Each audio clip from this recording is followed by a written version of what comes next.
Muy buenas noches, bienvenido una vez más a Carmen Te Visita, hoy con un programa súper especial, siguiendo con el tiempo de Cuaresma. Y vamos a hablar específicamente de las tentaciones de Jesús, qué vivió Jesús, qué hizo por cada uno de nosotros. Vivámoslos con un estilo de recogimiento y con mucha paz y mucha reflexión. Les invito a que me acompañen. Carmen Te Visita.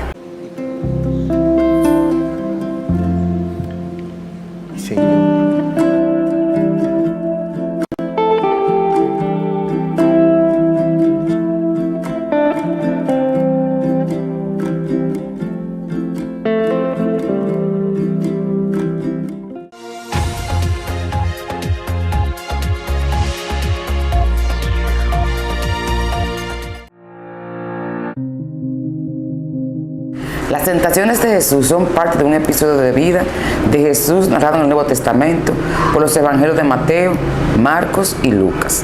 Según este relato, Jesús se dirigió al desierto para orar y ayunar. Jesús fue conducido del Espíritu de Dios al desierto para que fuese tentado allí por el diablo. Y después de haber ayunado durante 40 días y 40 noches y tuvo hambre. Y vino a él el tentador, identificado como el diablo. Entonces, acercándose al tentador, le dijo: si eres el Hijo de Dios, di que estas piedras se conviertan en panes para comer. Mas Jesús le respondió: escrito está, no solo de pan vive el hombre, sino de toda palabra que sale de la boca de Dios.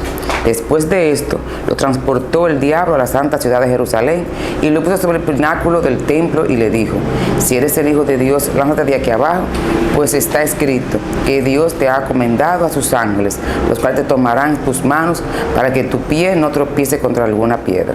Replicó Jesús: también está escrito, no pongas a prueba al Señor tu Dios. Todavía le subió el diablo a una montaña muy encumbrada y desde ahí le mostró todos los reinos del mundo y la gloria de ellos. Y luego le dijo: todas estas cosas te daré a ti, postrándote delante de mí, me adorarás. Entonces Jesús le respondió: apártate de ahí, Satanás, porque está escrito, adorarás al Señor Dios tuyo y a Él solo servirás. Con estas afirmaciones de fe en el único Dios, terminaron las tentaciones. Con esto lo dejó el diablo, y he aquí que se acercaron los ángeles que le servían y les dieron de comer y de beber. Uno de los pasajes más misteriosos y sin embargo poderosamente reveladores de los evangelios es aquel que se refiere a la tentación de Cristo en el desierto, al inicio de su vida pública.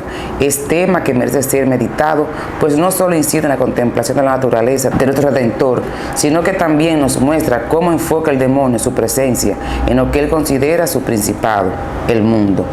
Quiero aquí hacer el análisis en dos breves textos evangélicos pertinentes: Mateo 4:1-11, Lucas 4:1-13 y de las dos líneas de Marco 1:12-3 que se añaden a ellos.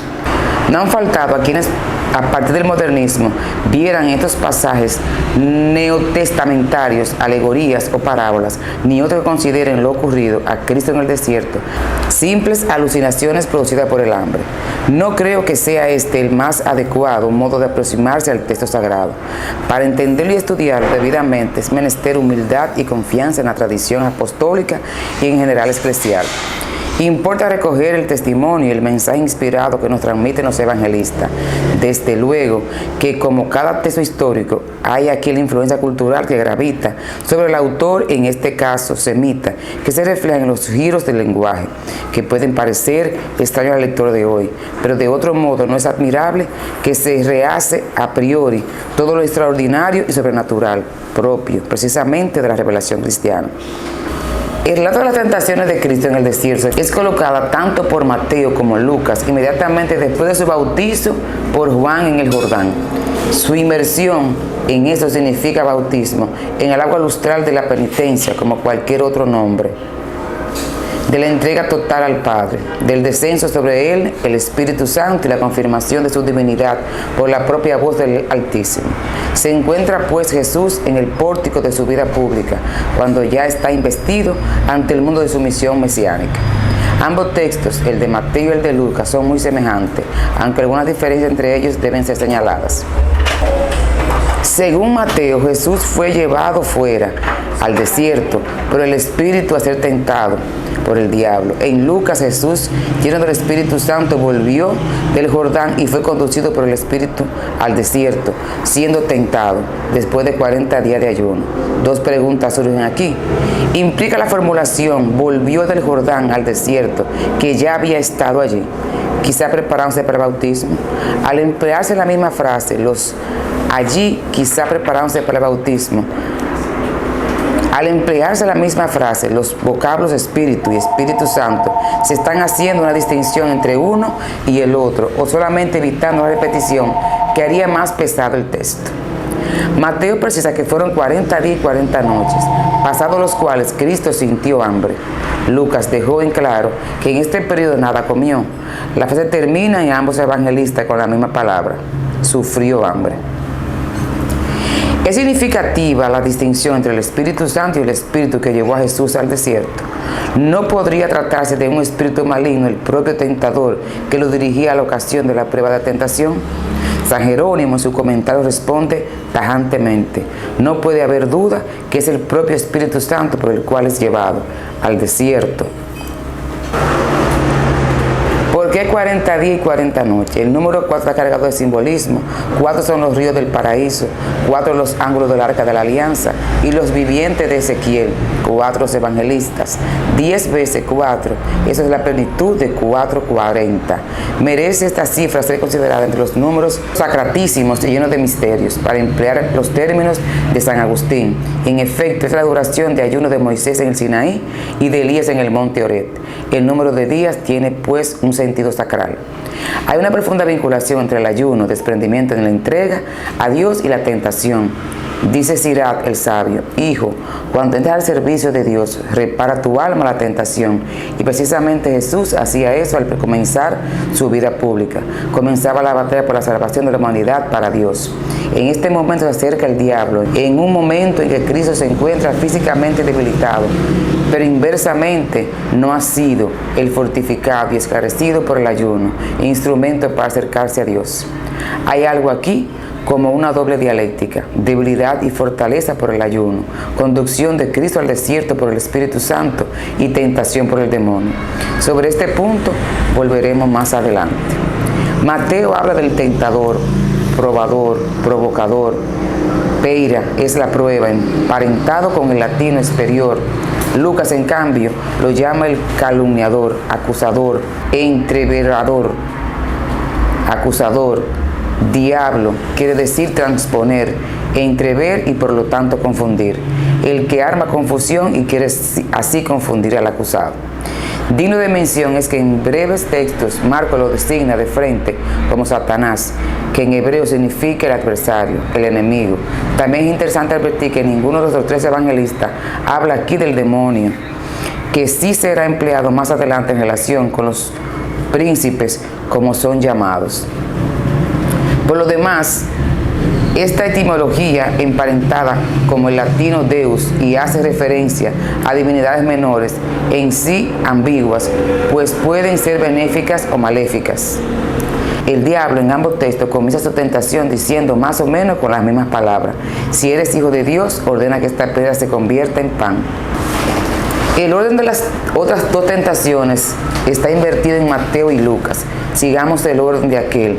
Segunda tentación: entonces lo llevó a la ciudad santa y lo colocó en el pináculo del templo. Lucas, en vez de decir ciudad santa, la precisa Jerusalén. El diablo insiste: si eres hijo de Dios, tírate abajo. Lucas precisa desde aquí: pues escrito está que a sus ángeles te manda para que te conserven. Añade Lucas, respetando la integridad del texto: y sobre sus manos te lleven para que no tropiecen en la piedra de su pie. Cristo responde: también está escrito: no tendrás al Señor tu Dios. También escrito está: no tentarás al Señor tu Dios. Tercera tentación: nuevamente lo lleva el diablo a un monte muy alto y le mostró todos los reinos del mundo y su gloria. Lucas lo formula de otra manera: y llevándolos a lo alto, le hizo ver todos los reinos del orbe en un solo instante. Según Mateo, el diablo Dijo: todo te daré cayendo de rodillas que adorares. Según Lucas expresa así: te daré el dominio de todo esto y la gloria de ellos, es decir, de los reinos, que a mí me ha sido entregada y a quien yo quiero dar. Tú, si te arrodillares en adoración ante mí, tendrás todo esto. Dijo Jesús: vete, Satanás, escrito está: al Señor tu Dios adorarás y a Él solo servirás. Lucas es, como en todo este texto, más explícito. Terminada la tentación, el diablo se marchó hasta el momento oportuno. Y concluye Mateo: y he allí que vinieron los ángeles y le sirvieron. La lectura del texto de Mateo da la impresión de las tentaciones de Cristo, llevado por el Espíritu a ser puesto a prueba, obedecen al designio de Dios o por lo menos son permitidas por Él. En Lucas, primera diferencia, no existe este aspecto de la intención de Dios. No hay entre el hecho de ser llevado al desierto y la tentación una relación de finalidad, sino una simple sucesión cronológica. La primera tentación, después de 40 días de ayunos, es evidente que el hambre acose a Cristo. Ahora bien, el querer satisfacerlo es algo propio del hombre y mal puede ser objeto de tentación, de modo que es inconsciente sostener que se trata de una tentación del pecado de gula, como ha insinuado algún comentarista. De otro lado, el convertir las piedras en pan tampoco es en sí algo incensurable. No habrá Cristo después de multiplicar los panes y convertir en Caná el agua en vino, pero no será lo normal que un hombre hambriado en el desierto para conseguir alimento buscará la aprobación más cercana. Entonces no sería el realizar una acción extraordinaria, un milagro para conseguirlo.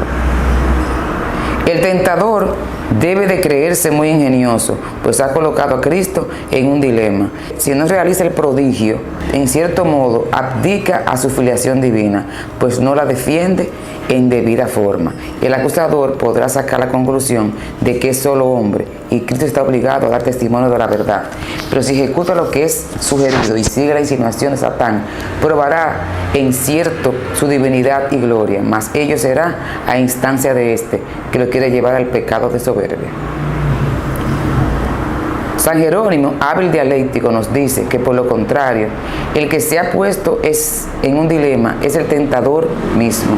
Si por orden de Jesús las piedras pueden convertirse en pan, entonces en vano tienta a un ser tan poderoso y pide su tiempo. Y si no puede hacer Jesús tal milagro, en vano también sospecha el maligno de que sea hijo de Dios.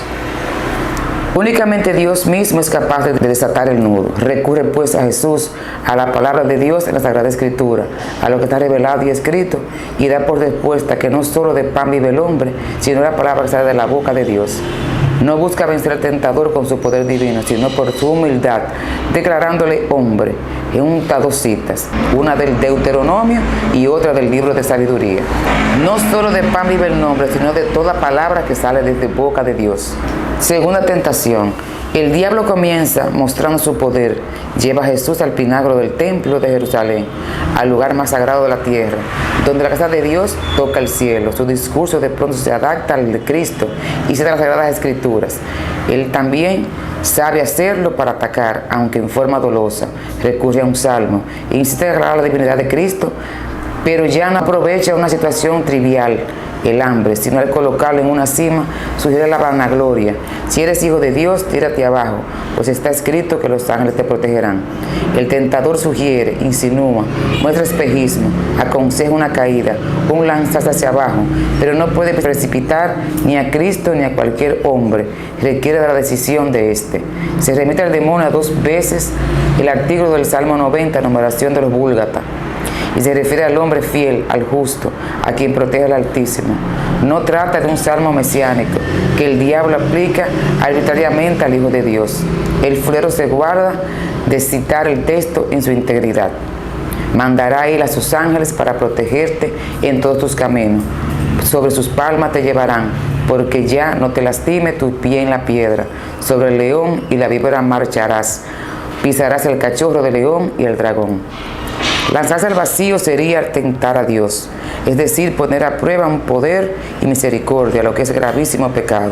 Con su argucia, el demonio pone de nuevo a Jesús en un dilema. si cede al demonio, aunque sea para demostrar su divinidad y confundir a éste, tienta a Dios y contraviene la ley. Si no lo hace, no da testimonio de verdad de su filiación divina.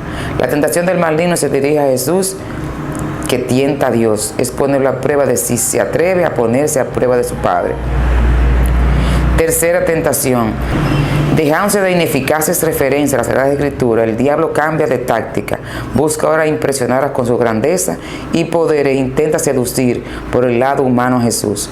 Lo lleva en un monte sumamente elevado y le muestra todos los reinos de la tierra, lo que indudablemente no puede tomarse proféticamente al pie de la letra, sino una exageración semítica, entenderse como señalado el conjunto de los señoríos del demonio, que abarcan toda la tierra como los reinos que hay en ella y sus glorias.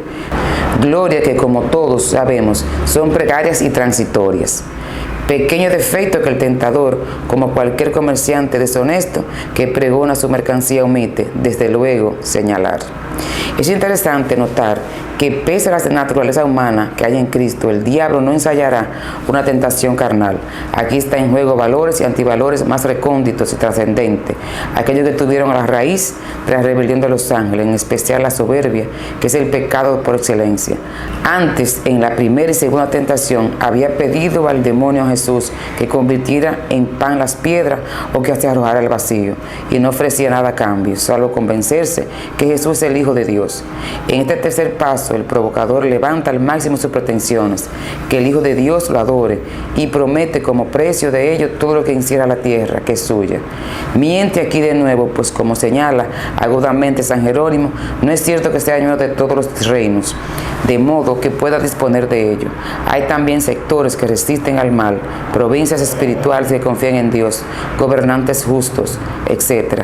El bien y el mal andan entreverados en nuestro mundo sublunar.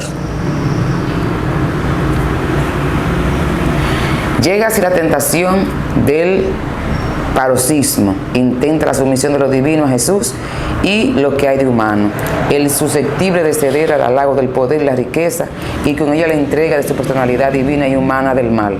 El diablo en su soberbia se quita el antifaz, el juego de saber si Jesús es Hijo de Dios o no, por la ejecución de acciones extraordinarias sin mayor trascendencia teológica, se convierte en dramática confrontación entre Dios y el enemigo. Llena ello la copa. Jesús se había respondido en las pruebas anteriores como letrado, como si solo hubiera habido un interés académico en eludir el punto, mostrando con citas de la Sagrada Escritura, con lo que el tentador sugería era una pretensión desleneable. Cambia de tono, adopta una actitud propia del amo y señor y ordena: vete, Satanás. Pero no por ello abandona el sistema de ponerlo en su sitio. Recurre nuevamente a la palabra de Dios, que también el demonio debe obedecer. En Deuteronomio, que empieza, tiene una doble intención. De un lado, ella es valedera para el propio Jesús. El Señor exige del pueblo elegido que solo a Él lo adore, que no tenga otros dioses, ídolos delante de Él, y que únicamente sirva a Él. Jesús, como judío, miembro de su pueblo, no puede posternarse ante el diablo. Sería ello aún peor que la idolatría, recibir reinos de su mano. El diablo entonces comprende, da por terminada la tentación, y enmudecido, el que es tan discutidor se retira. Es cierto que, como dice San Lucas, por el momento pues volverá a la carga por otro camino, no atacando directamente a Cristo, sino apoderándose del corazón de uno de los apóstoles, Judas, que lo venderá. Y la apófasis de la tentación y el pecado rechazándose completa. Los ángeles vienen y sirven a Jesús. Vienen cuando se ha ido el diablo, pues excluye a los ángeles, demonios que militan en ejércitos opuestos. Vienen y les sirven. Son aquellos ángeles a los que se refería Satán a la segunda tentación, que habían de impedir que le lastimaran los pies al caer. Son aquellos ángeles que pertenecen a un reino bastante más grande que los principales de la tierra que ofrecía el diablo, y que es el reino de su Padre en los cielos, el reino de Dios. Resumiendo todo lo dicho, podemos sacar en limpio el análisis de nuestro texto. Aparece en ellos, en toda su dramaticidad, el misterio que enlaza la tentación por parte del diablo y la permisión o inducción a ella por parte de Dios. Este misterio está íntimamente vinculado a la libertad del hombre, a la espontaneidad que lo distingue de los demás pobladores seres vivos de la tierra y en virtud de la cual puede o no aceptar la gracia que le ofrece Dios. Segundo, la tentación de Jesús tiene en un primer nivel una intención cognitiva. Su objetivo es dilucidar, aclarar o confirmar si Jesús es hijo de Dios. Pero en un nivel más profundo de nuestra soberbia de Satán al enfrentarse una vez más a Dios, la lucha del bien y el mal, y nada menos que el intento de aprobar su hijo, para que sea fiel a su padre, adorando al tentador y de reclutarlo así como prosélito suyo. Tercero, el diablo no es una abstracción ni una personificación mística de la fuerza del mal, sino una inteligencia viva y vivaz que dispone de recursos materiales y del espíritu, experta en ambigüedades y mentiras, que no solo tiene acceso a la humanidad, sino que osa enfrentarse a Dios. Cuarto, la victoria sobre el enemigo no es definitiva, se retira, es cierto, por el momento, pero volverá seduciendo a Judas y queriendo manipular a Pedro, al punto que Jesús lo llama Satán. El diablo no descansa, bien lo sabemos nosotros los pecadores, únicamente en el Apocalipsis de Juan, cuando se cumple la profecía, veremos su derrota total. Quinto, la empresa del demonio contra Jesús fracasa y trae por consecuencia que sean descubiertas y vencidas sus augurias y citas falsamente piadosas, de modo que quede establecido desde el comienzo de su vida pública que Jesús es el Hijo de Dios. La tentación es una prueba de la capacidad de las personas de escoger el bien en lugar del mal. Es una incitación para pegar y seguir a Satanás en lugar de a Dios. Parte de la experiencia de esta vida es aprender a vencer la tentación y escoger bien sobre el mal. La revelación moderna nos indica que Satanás no tiene el poder de tentar a los niños pequeños hasta que comienzan a ser responsables de sus actos. Desde la caída de Adán y Eva, la gente ha tenido la inclinación de dejarse llevar por los deseos del mundo y sucumbirse ante los apetitos y pasiones. Esta vida ha sido dada como un tiempo en el cual los hijos de Dios pueden aprender a utilizar su albedrío para vencer la tentación y escoger a Jesucristo por su propia voluntad. Los últimos días en los que vivimos son particularmente tiempos peligrosos. Timoteo 2:3-1. La influencia del adversario es extensa y seductora. Satanás trata de engañarnos, de hacer que el pecado parezca algo atrayente, pero cada uno de nosotros puede derrotar a Satanás y vencer las tentaciones. Todas las personas tienen el don del albedrío, la facultad de escoger el bien en lugar del mal. Quienes se humillen ante Dios y oren continuamente para fortalecerse, no serán tentados más de lo que puedan hacer existir. Al obedecer los mandamientos voluntariamente, nuestro Padre Celestial los fortalecerá para que resista la tentación. Y el diablo entonces le dijo: Si de veras eres hijo de Dios, ordena esta piedra que se convierta en pan.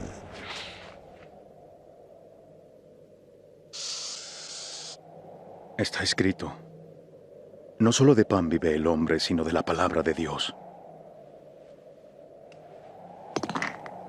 Luego el diablo lo levantó, mostrándole en un momento todos los países del mundo, y le dijo: Yo te daré todo este poder y la grandeza de estos países, porque yo lo he recibido y se lo daré a quien quiera dárselo. Todo será tuyo si me adoras. La Escritura dice: adora al Señor tu Dios y sírvele solo a Él.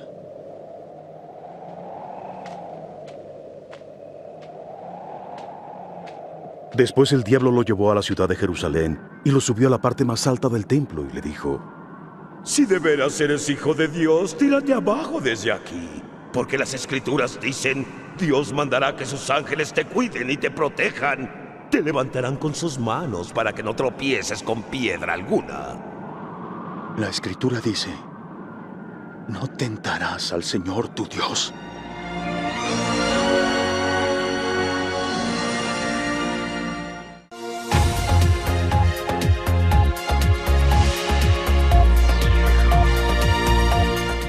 Tú debes servirme.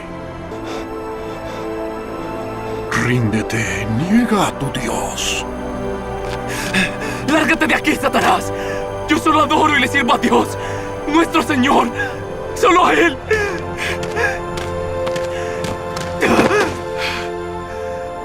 Los siguientes consejos ayudan a vencer la tentación.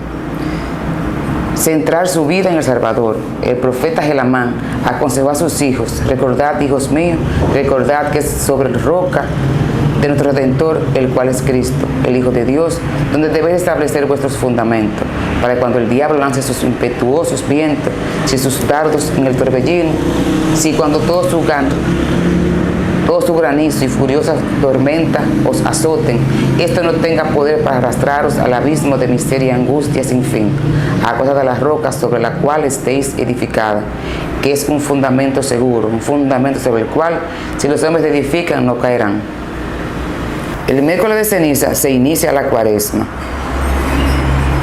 Tiempo de reflexión, tiempo de conversión y también un tiempo que Jesús invita a que recorramos este camino con espíritu, como Él, para llegar a la alegría de la Pascua. Cuaresma es eso, una llamada a ti y a mí a la conversión, al cambio de corazón y al cambio de actitudes. Y hoy se nos presenta el modelo de Jesús, que vive nuestra propia realidad, que es tentado y que vence la tentación. La victoria de Jesús es nuestro modelo ante nuestras tentaciones. Vamos a escuchar con mucha atención el texto de Mateo, versículo 1 al 11. Entonces Jesús fue llevado al desierto por el Espíritu para ser tentado por el diablo, y después de ayunar 40 días con sus 40 noches, al fin sintió hambre. El tentador se le acercó y le dijo: si eres hijo de Dios, di que estas piedras se conviertan en panes. Pero si él le contestó: está escrito, no solo de pan vive el hombre, sino de toda palabra que sale de su boca. Entonces el diablo lo llevó a la ciudad santa, lo puso en el polero del templo y le dijo: si eres hijo de Dios, acerca a ti y te sostendrán en sus manos para que tu pie no tropiece con las piedras. Jesús le dijo: también está escrito, no tentarás al Señor tu Dios. De nuevo el diablo lo lleva a un monte altísimo y le mostró los reinos del mundo y su gloria, y le dijo: todo esto te daré a ti si te postras y me adoras. Entonces Jesús le dijo: vete, Satanás, porque está escrito, al Señor tu Dios adorarás y a Él solo darás culto. Entonces lo dejó el diablo, y aquí que se acercaron los ángeles y le servían.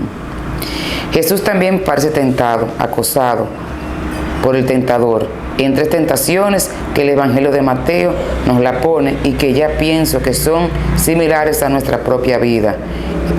Él sufre lo que nosotros sufrimos y nos ayuda a vencerlas y nos ayuda a quitar todo eso malo.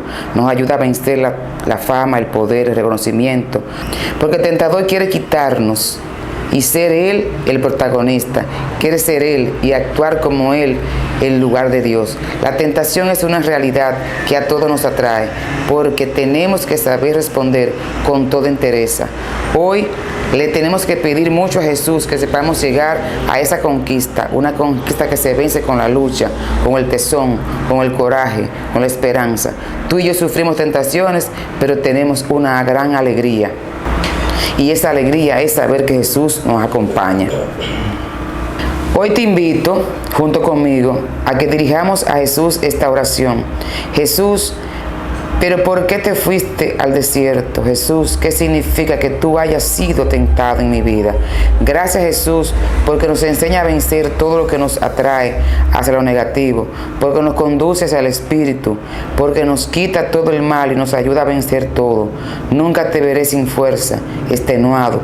Te veré vencedor, aunque el tentador te digo que dejes a tu Dios a un lado y que lo adorares.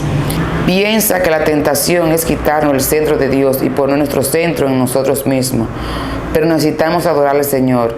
Qué gran lección del optimismo, qué esperanza. Y podemos con su ayuda salir airosos de todo, como Jesús lo hizo.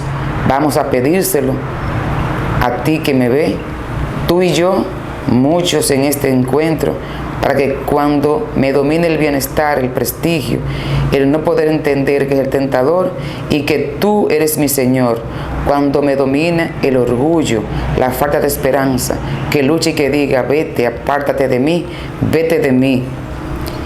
Y cuando me domine los ídolos que me presentan continuamente en la vida, digo: al Señor tu Dios adorará y a Él solo darás culto. Entonces entraremos en un camino de petición de mucha fuerza y de mucha esperanza, pero vamos a pedírselo a la Virgen que nos acompañe en el camino de Cuaresma y que nos ayude a vencer la tentación, que la tentación es nuestra realidad, pero que nos ayude a responder como Jesús, con su profundidad, y que sepamos que a Dios solo tengo que adorarle, a Él solo, solo Dios y Dios sobre todo en mi vida. Madre mía, échanos una mano en este camino, bajo tu amparo nos acogemos y confiamos nuestra vida a ti. Todo cristiano debe aprender a vencer la tentación, porque seremos tentados, pero por gracia de Dios podemos vencer la tentación. ¿Puede Satanás obligarnos a pecar? No, no puede. Satanás puede tentarnos para que pequemos, pero no puede obligarnos a pecar. ¿Es pecado ser tentado? No. El Señor Jesús fue tentado y sabemos que no pecó. La Biblia dice que Él fue tentado en todo según nuestra semejanza, pero sin pecado. Debemos entender este punto con claridad. La tentación no es pecado. A Satanás le gusta condenar a los cristianos aun cuando no hayan pecado. Le gusta hacer que se sientan culpables a haber sido tentados por algún pecado. Pero él, ser tentado, no es pecado. ¿Cuándo entra el pecado? El pecado entra cuando decimos sí a la tentación. Pecamos cuando cedemos a la tentación. La Biblia habla de algunos pecados que son externos y otros pecados que son internos. Por pecados externos queremos decir pecados tales como maldecir, mentir, robar, inmoralidad, ebriedad, homicidio. Ningún cristiano debe ser culpable de esos pecados.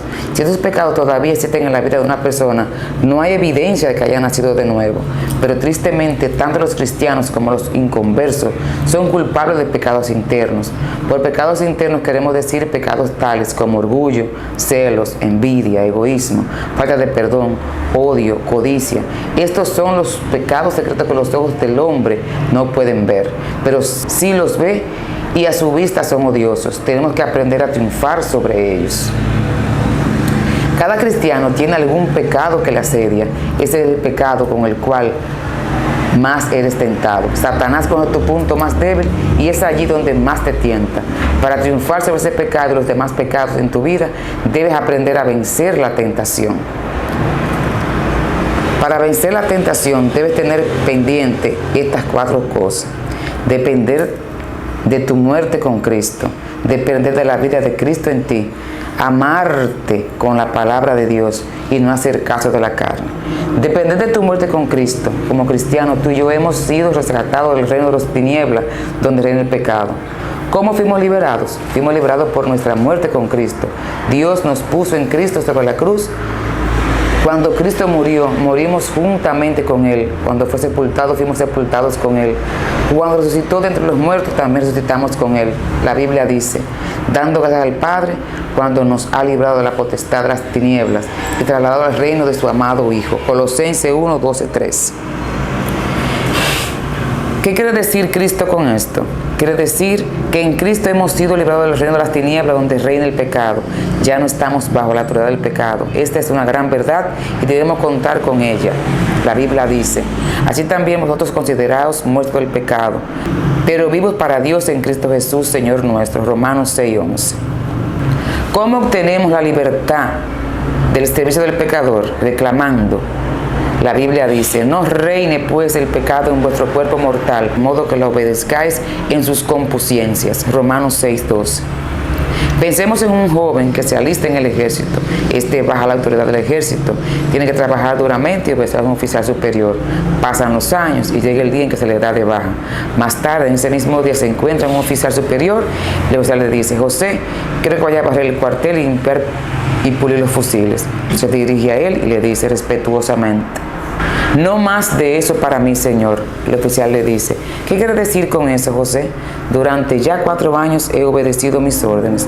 ¿Por qué me dice no más de eso para mí? Porque, dice José, tengo mi licencia de salida. José contó con la realidad que él ya estaba de baja y demandó su libertad del servicio militar. Nosotros también estamos de baja. Como creyentes estamos de baja del servicio del pecado. La Biblia dice que el que ha muerto es libre del pecado, ha recibido su licencia de salida. Dios te dice, tú tienes tu licencia para no servir al pecado. Ahora, cuenta con esta realidad y exige tu liberación. No permita que el pecado reine más sobre ti. Cuenta con la vida de Cristo en ti. La tentación nos viene no solamente de Satanás, sino también del interior de nosotros mismos. La Biblia dice, sino que cada uno es tentado cuando de su propia concupiscencia es atraído y seducido. Tenemos dentro de nosotros algo que siempre está tratando de arrastrarnos al pecado. La Biblia lo llama la ley del pecado que está en mis miembros. Dios nos libra dándonos a Cristo. Su vida vence la ley del pecado y la muerte en nosotros. Pensemos otra vez en la ley de la gravedad. Sabemos que la ley de la gravedad siempre está funcionando, nos mantiene fijos sobre la tierra. No podemos volar sin un aparato mecánico, pero las aves vuelan. ¿Qué quiere decir esto? Que la ley de gravedad no les afecta. La ley de gravedad los arrastra hacia abajo, lo mismo que a nosotros. Pero las aves tienen una clase de vida que supera la ley de gravedad. La ley de la vida de un ave es volar. Ármate con la palabra de Dios. Ya hemos aprendido acerca del arma poderosa de la oración de Dios nos ha dado. Pero Dios nos ha dado otra arma para que la usemos contra Satanás. Esta arma es la palabra de Dios. La Biblia dice: y tomad la espada del Espíritu, que es la palabra de Dios. Efesios 6:17. Cuando el Señor Jesús fue tentado en el desierto, usó esta arma para vencer a Satanás. 3 veces Satanás tentó al Señor y 3 veces Jesús le respondió con la palabra de Dios. Para refutar cada tentación de Satanás, el Señor Jesús usó exactamente el versículo apropiado para refutar cada tentación de Satanás. Cuando Satanás intentó hacer que Jesús lo adorara, ofreciéndole todos los reinos del mundo, el Señor Jesús no le citó el Salmo 23. Este es un bello paisaje de la Escritura, pero no era el arma para usar contra esta tentación. En vez de eso, el Señor Jesús le dijo: vete, Satanás, porque escrito está: al Señor tu Dios adorará y a Él solo servirás. Mateo 4:10. He aquí los versículos de victoria para memorizarlo. Y conoceréis la verdad, y la verdad os hará libre. Juan 8:32. La palabra de Dios es la verdad. Cuando tú sabes la verdad acerca del pecado, de Satanás, de la tentación, puedes ser librado de su poder sobre ti. Porque el pecado no se enseñoreará de vosotros, pues no estáis bajo la ley, sino bajo la gracia. Romanos 6:14. El pecado no continuará dominándote. ¿Por qué? Porque estás bajo la gracia, donde el gran poder de Dios obra para tu bien. Cristo vive en ti, Él te habilitará para vencer el poder del pecado. Resistid al diablo y huirá de vosotros. Santiago 4:7. Aprende a resistir a Satanás. Resístele con la palabra de Dios. Resiste en el nombre de Jesús. Resístele con la victoria del Calvario. Recuérdale que está vencido y dile que no te moleste. Hijitos, vosotros sois de Dios y lo habéis vencido, porque mayor es el que está en vosotros que el que está en el mundo. Una de Juan 4:4. Jesucristo es quien está en ti. Satanás es el que está en el mundo. Este versículo dice que Jesucristo que está en ti es mayor que Satanás que está en el mundo. Porque no nos ha dado Dios espíritu de cobardía, sino de poder, de amor y de dominio propio. Timoteo 1:7. El espíritu del temor es de Satanás. No lo aceptes. Dios no nos da el espíritu de temor. En lugar de eso nos da el espíritu de poder, de amor y de dominio propio. No hagas caso a la carne. Para vencer la tentación, no debes hacer caso a los deseos de la carne. Esto quiere decir que no debes hacer cosas o permitirte entrar en situaciones en que te sea fácil pecar. La Biblia dice: si no vestido del Señor Jesucristo, no proveáis para los deseos de la carne. Romanos 13:14. He aquí una sugerencia que te ayudarán a vencer la tentación. Evita amigos y compañeros que influyan para que hagas cosas pecaminosas. Aprende a decir no. La Biblia dice: hijo mío, si los pecadores te quisieran engañar, no consientas. Ten cuidado en lo que miras. No puedes evitar ver algunas cosas pecaminosas, pero es la segunda mirada la que te hace pecar. Cuida tu manera de pensar. Una mente limpia es de gran precio. No puedes evitar que los pájaros vuelen sobre tu cabeza, pero sí puedes evitar que hagan sus nidos sobre ella. Llena tu mente con la palabra de Dios. La Biblia dice: en mi corazón he guardado tus dichos para no pecar contra ti. Salmo 119:11. Conoce tus flaquezas. Cuida especialmente esas áreas de tu vida. Una de las mejores formas de resistir una tentación sexual es huyendo de ella. Esto es lo que hizo José cuando fue tentado por una mujer malvada. Génesis capítulo 39.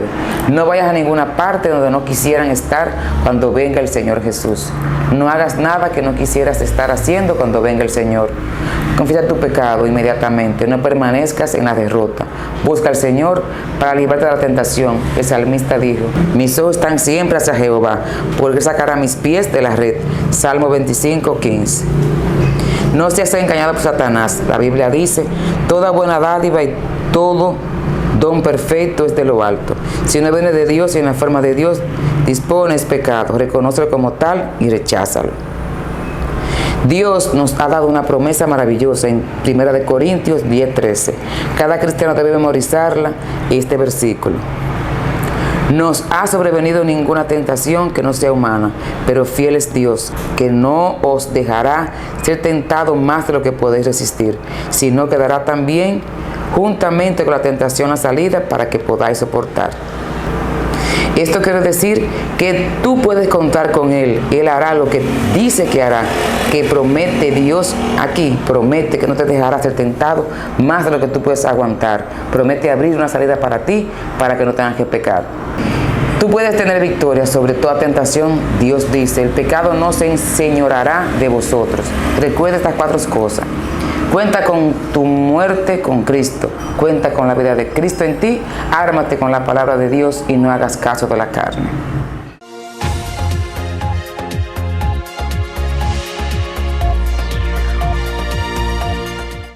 Muchísimas gracias por acompañarnos en este programa tan hermoso y tan especial, Las Tentaciones de Jesús. Vamos a pedirle a Jesús que nos acompañe siempre y que sea nuestro soporte para seguir hacia adelante y no dejarnos tentar por nada del mundo. Como está el mundo hoy día, pidámosle de verdad al Señor que nos acompañe.